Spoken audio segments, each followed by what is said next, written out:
बोले तारा बनाएगा आपके जीवन को फिर से खुशहाल। नमस्कार, सिटी तहलका के बोले तारा कार्यक्रम में आप सभी का स्वागत है। दोस्तों, आजकल इस भागदौड़ की जिंदगी में सभी के जीवन में किसी न किसी तरह की परेशानी जरूर रहती है, जिसके कारण हम तकलीफों का काफी सामना करते रहते हैं और अपने परिवार या फिर किसी भी अन्य व्यक्ति से अपनी बातों को साझा भी नहीं कर सकते। और ऐसा करने से हम अपनी परेशानियों के पहाड़ को और भी बड़ा करते जा रहे हैं। इसीलिए आपकी परेशानियों के निवारण के लिए हम आपका सामना करवाते हैं ज्योतिष विशारद की डिग्री से सुसज्जित और 25 वर्षों के अनुभवी पंचकुला में मौजूद त्रिवेद ज्योतिष केंद्र संचालक वरिष्ठ ज्योतिषाचार्य एवं वास्तु शास्त्र स्पेशलिस्ट सुरेंद्र कुमार सूद जी से। सिटी तहलका चैनल के दर्शकों मेरा नमस्कार। मैं ज्योतिष आचार्य सुरेंद्र सूद। कल हमने सूर्य की बात की थी, लगन में हो तो क्या क्या फल देते हैं।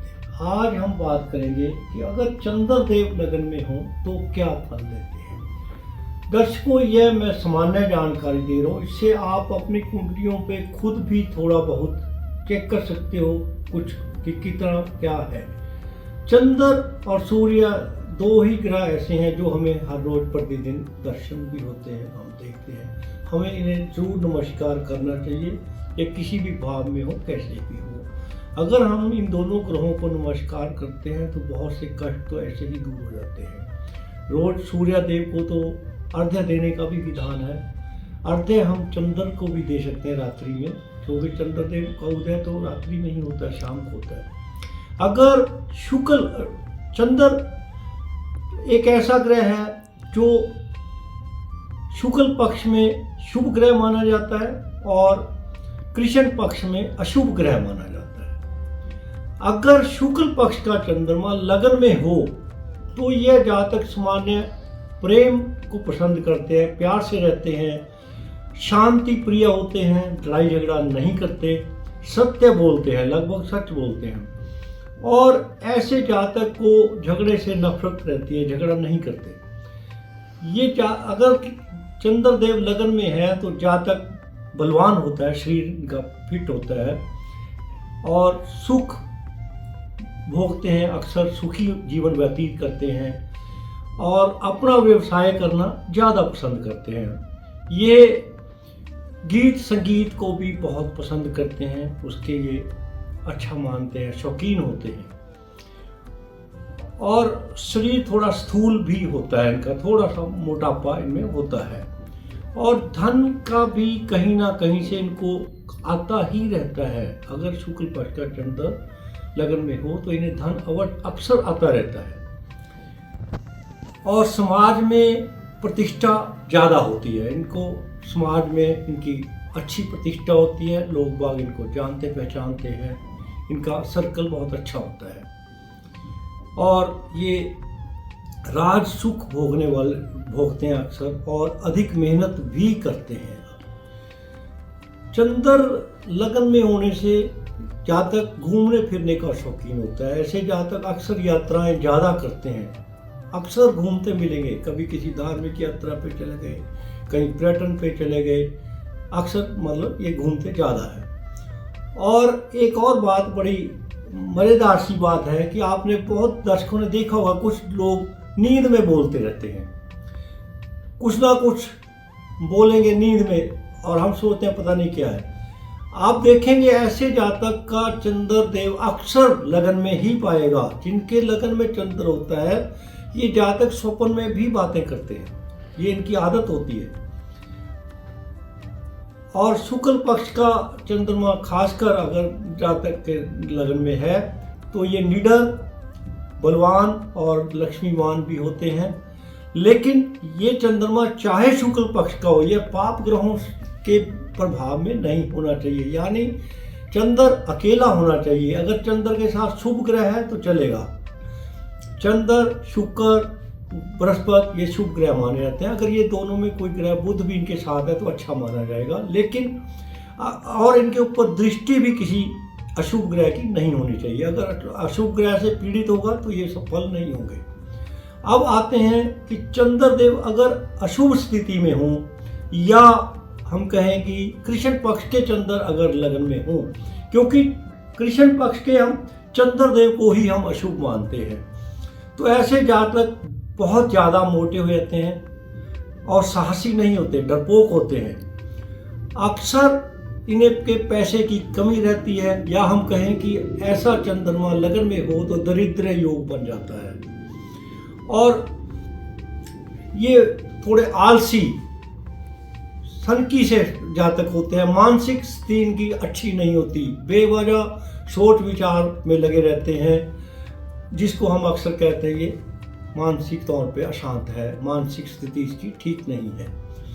और ये कृतधन होते हैं। लगन में इस ऐसा चंद्रमा जब लगन में होता है तो ये झूठ बहुत बोलते हैं जातक। अक्सर बात बात पे बिना बात के भी ये झूठ बोलने से नहीं हिचकिचाते और विश्वास के काबिल भी नहीं होते, क्योंकि झूठ बोलते हैं तो कुछ भी बोल देंगे, विश्वास नहीं किया जा सकता इन पर। लगन में ऐसा चंद्र होने से जातक कई बार गूंगे बहरे भी होते हैं।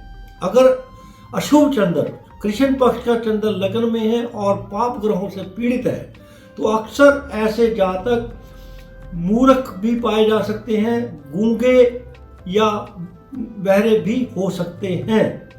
ये मेडिकल एस्ट्रोलॉजी का केस है, हालांकि थोड़ा गंभीरता से देखना चाहिए, लेकिन ये जनरल लक्षण है।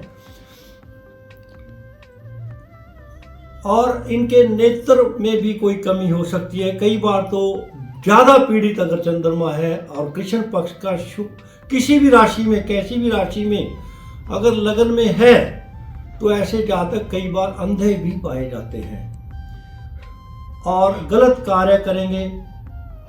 सर्दी और कफ के रोग से ये पीड़ित रहते हैं, इन्हें कफ बहुत ज्यादा होता है। ऐसे जातक जल से भय खाते हैं, ये जल के पास नहीं जाते। 15वें वर्ष में इन जातकों की जब 15वें साल में उम्र आती है, 15 वर्ष के होते हैं, तो ये बहुत लंबी यात्राएं करते हैं। कपटी और बहुत ज्यादा बोलने वाले, डम्बरावर, डरपोक, स्त्री वियोग ऐसे जातक होते हैं। मिथुन, सिंह, कन्या, तुला, वृश्चिक, धनु, मकर, कुंभ, मीन राशि में होकर अगर लगन में चंद्र हो तो जातक रोगी, निर्धन, बलहीन और बहरा होगा, बधिर होगा। और अगर मेष, वृष और कर्क यानी 1, 2, 4 राशियों को छोड़कर चंद्र लगन में हो तो पुरुष उन्मत्त अर्थात स्वाभिमानी, नीच, बहरा, व्याकुल, गूंगा, विशेषतः कृष्ण वक्ष यानी रंग सांवला होता है, इनका काले रंग के होते हैं। चंद्र नीच राशि में अथवा पाप ग्रह के साथ होने से जातक को मंद बुद्धि देता है, मूर्ख बना देता है। चंद्र के साथ पाप ग्रह होने से आयु में भी कमी मानी जाती है। अक्सर ऐसे जातक की जब हम कुंडली देखते हैं तो हम बोलते हैं कि यह अल्प वो है, 8 साल तक जातक बीमार रहेगा।